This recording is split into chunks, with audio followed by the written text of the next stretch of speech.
hotel that a lot of Americans are familiar with.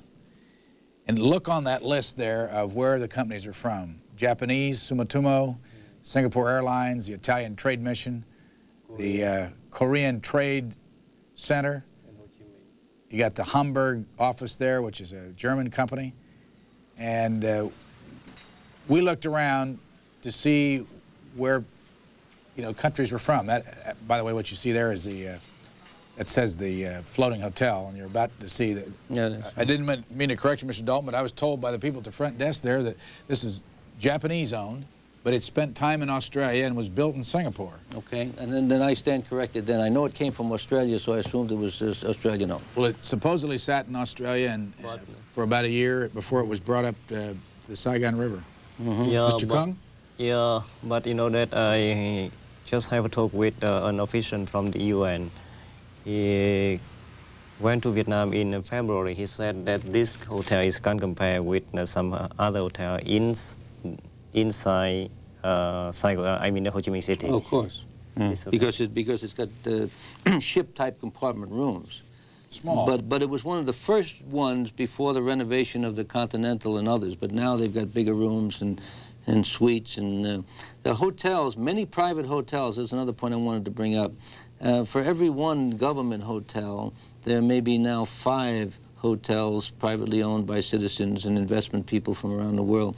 Saigon is full of hotels. They're building an airport hotel at the present time. So life has moved on.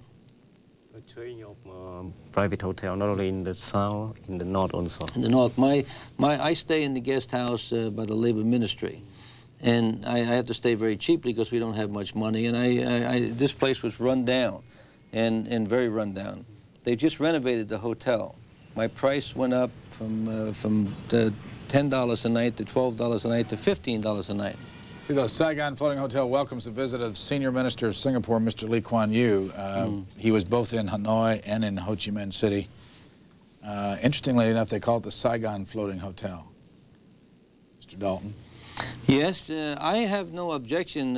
I've never seen any objection from the Vietnamese, north or south, with the word Saigon. I mean, I say Saigon all the time. I think what Mr. Kung has said is that the city was named after Ho Chi Minh in respect to that gentleman, and but it's probably going to always be Saigon to a generation of people. If you've just joined us, we're just looking at the sights and sounds of Vietnam, both in the north and in the south, in Hanoi and Ho Chi Minh City, and we have 2 special guests here that have been sitting with us for a couple of hours, trying to fill in the blanks and trying to explain how this all works. Our guest, Mr. Nguyen Tay Kung, has been in this country for the last 8 months. He is here with the Indo-China project, and you're going to go home in a couple of days. You say your wife and your child are here with you? Yeah. How old is your baby? Nearly 2 years old. And what does your wife do? My wife working for the Ministry of Transport and Communication in Hanoi, and she was invited here to work with the World Bank for the infrastructure of Vietnam. So we got a very good chance to meet each other here, that both working for our government and both working for different, institution in Washington, D.C. Was this your first trip to the United States? That's right. And did you go anywhere besides Washington? Did you travel? Yeah, I travel, but not very much. But I went to New York 5 times, to Boston, and to Connecticut last weekend. And I also have planned to see other parts of, the United States, but I think that I don't have enough time. Let's, again, for our American watchers, and especially the veterans and those who were in the media and also served in the State Department, show the Rex Hotel again, which is a well-known landmark. And this is from inside the hotel along the corridor, looking out toward the, I believe that may be Notre Dame Catholic Church. Could be with the 2 spirals. With the 2 spirals. Can't remember whether they said how many rooms were here or not. Something like the order of 400 rooms, I believe. You'll get the chance here in a moment just to look inside a room to see what they look like. One of the things you notice in Vietnam, they don't use much carpeting. And I should ask Mr. Dalton if that's because of the 100-degree temperatures and the mildew. Possibly so. I never thought about it, but you know that they make tremendous carpets. You saw the carpets that they make in Vietnam. No, it could be economics. It could be just the fact that they don't afford them. Eventually, I think you're going to see it in the newer hotels. This is inside their room. In the newer hotels, and I think it has to do with the cleanliness. They use tile because it's easier to clean, I would say, than carpets. You mean that why they don't use carpet? Why they used a lot of carpets in the north because of the weather. That's right. The weather is the most important thing. But in the south, I would suspect, and I'm just guessing, that it would be cooler to have a non-carpeted floor. That's right. Inside a bathroom in a room, hotel room in the Rex Hotel. Yeah. That's a shortwave radio where you can listen to the Voice of America or the BBC World Service. Yeah. You know, I stayed here. These are all upgrades. I mean, you can see that most of these fixtures are new. Some of these did not exist in '87 when I went there. They were quite run down. But now they... And I don't know whether Washington Denton is... after the last trip to get the thing that now the Vietnamese people, they, I mean that they, before they like, you know, that because of the other people don't think that the Vietnamese product is good. So, and impossible for us to, you know, that export our products like clothes and garment. But now we are able to. I mean that maybe you buy some Hong Kong or Taiwan's good products here.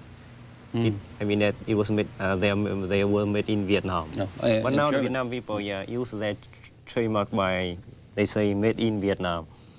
So they are very... Go ahead, you're saying. I had the honor to go to a clothing factory last year in Ho Chi Minh City that were manufacturing ski jackets for the Germans, for the West Germans. Yes. Now, making jackets for the West Germans is high standard material. These jackets were worth at least $150 if they were sold on the open market. And I asked the lady how much she sold them to the Germans for $25. That's right. So this, you know, this business, this thing will happen, and it has been happening automatically. And I just think that we've missed a tremendous opportunity to, number one, help with the development of the infrastructure in Vietnam, to begin that as the number one priority, which Americans could be good at, and number two, in joint venture opportunities that are available to our people. We took a tour, just a short tour of Ho Chi Minh City University and visited an English class that was taught by a woman who is the daughter of one of the National Assembly members that we interviewed up in the north. And this is Ho Chi Minh City University showing our crew arriving. The classrooms are along there on the right. There's no air conditioning. The classrooms are open. It's very warm, 100 degrees every day that we were there in Ho Chi Minh City. And there you can see our crew, Greg Gursky, with the camera on his shoulder there on the right, along with Richard Weinstein over there behind him with the earphones on. And they are videotaping students who are learning about British literature. All of them speak fluent English in this class. And you can see one of the students there, and you'll get a chance to meet her and the other students in just a moment. Before we take you to that, I want to close with the final remarks from our guests who are here in the studio with us and have spent a good part of the last couple of hours educating us on what it's like in Vietnam today. Are you going to make any recommendations when you go home as to how your government might change things in any way, and what you've learned here? Yeah, it is one point that I pay much attention to, and I mean that, but because we also have a lot of people around here, so we just gather information and sit together to analyze the situation, and it just, you know, that recommend to our government what should be done in the best way in order that we can bring the two people as close as possible. Is your government going to send anybody else to replace you as an intern? I don't mean that as intern here, but, you know, according to the new development between the two countries, so suppose the U.S. government agree to give us the Fulbright scholarship every year. We think that we will have about 15 students to come to the United States officially, and on the other hand, we have some other people, like that Harvard program, and like Madame Ladensky program. So I mean that different people from different parts of your country, they are doing privately to bring the Vietnamese people here, and I myself appreciate very much. It is the best way when the both sides don't have a normal relation. We call the people-to-people contact, and suppose that your government don't give us Fulbright program, that how could we learn this day? How could let each other understand that the two people very well. And after all the work you're putting in all this, what's going to make you the happiest? When the embargo is dropped and we have normal diplomatic relations between the two nations, and the Vietnamese begin to see some good, solid Americans come to their country to do positive, good works along economic lines. And I think that we will benefit from it. And I think that the results of our association, I think we missed an opportunity in 1945. I don't want us to see us miss an opportunity now to reconcile with a nation that will be an ally in the future. If somebody wants to reach you for whatever reason, Robert J. Dalton, in care of the Vietnam Free Market Education Project? Program, Roger, and you have my telephone number there. How can they find you in Washington? Is it in the book? It's no, actually, it's 301-261-7536. 301-261-7536. If I'm not at the other end, there'll be an answering machine there if I'm on the road. And when Tae Kun, if somebody wants to get a hold of you, you're going to be back in Hanoi, right? The Foreign Ministry? That's right. Yeah, this is my. You can call me at any time. I'm here, and when I'm still in Washington D.C., you can call me here. Call you at the Indo-China project for the next few days. It's one of the nice things now. We can pick up the phone. For 5 years, we've had tremendous communication problems, but now we can pick up the phone and call directly to Hanoi, call directly, and that was because AT&T pushed it. It was done economically and not ideologically or politically, and I think that's the answer. And you can get a lot of money for U.S. before you lost a lot of money by other foreign countries like Canada. Or Australia. Well, calling through there. That's right. Gentlemen, thank you very much for spending the time with us. Okay, thank you very much for giving us a chance to talk with you. It's my pleasure. Thank you. Next up, back to Ho Chi Minh City College and the English class, and we'll see how the rest of the afternoon went. Hi. Hello, nice meeting you. We had a chat with your mother up in Hanoi. I see, right.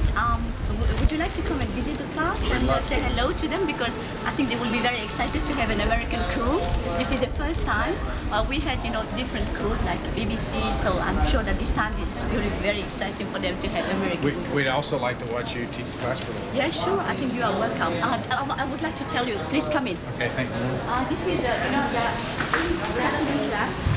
they are third-year students, and their major is English. And now the class, this afternoon, please sit down. This afternoon the class is about British culture and society. So this is a course that they have to study for about a semester. And they like to study about different topics, subjects. For example, for British culture and society, what did you study last time? Do you remember? For the first semester, what was it about, Dave? Okay, the political institution of which country? Of England. Okay, and then after that, what did we study? Education. Yeah. What else? Parliament. Okay, Parliament is one part of the political institution, right? What else did we study? Drug addicts. Drug addict. Right. Do you remember we studied the problem about the drug problem in Britain, the youth, right? What else did we study? Do you remember? What was it? Okay, the social system, the social class system in Britain.